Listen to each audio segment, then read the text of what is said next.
One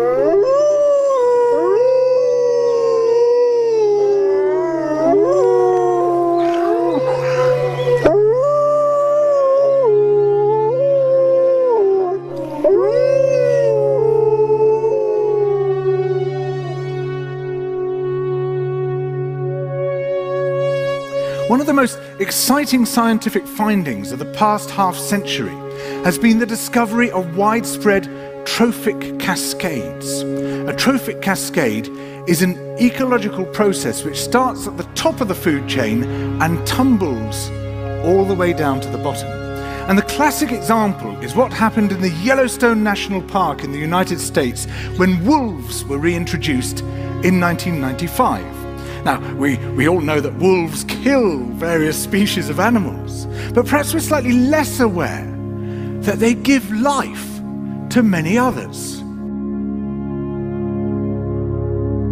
Before the wolves turned up, they'd been absent for 70 years, that the numbers of deer, because there was nothing to hunt them, had built up in the Yellowstone Park, and despite efforts by humans to control them, they'd managed to reduce much of the vegetation there to almost nothing. They'd just grazed it away.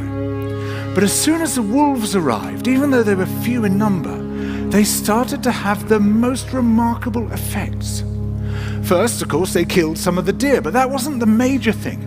Much more significantly, they radically changed the behavior of the deer.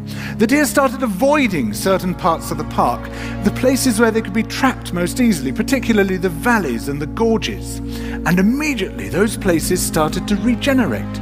In some areas, the height of the trees quintupled in just 6 years. Bare valley sides quickly became forests of aspen and willow and cottonwood. And as soon as that happened, the birds started moving in.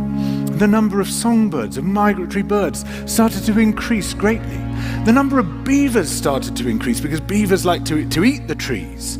And beavers, like wolves, are ecosystem engineers. They create niches for other species.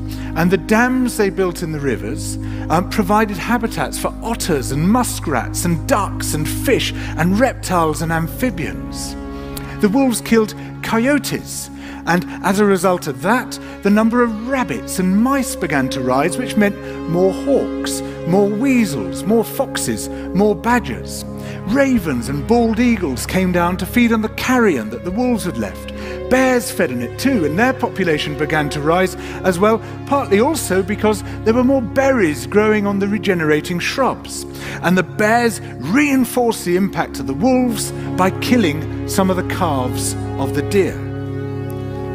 But here's where it gets really interesting. The wolves changed the behavior of the rivers. They began to meander less. There was less erosion. The channels narrowed, more pools formed, more riffle sections, all of which were great for wildlife habitats. The rivers changed in response to the wolves.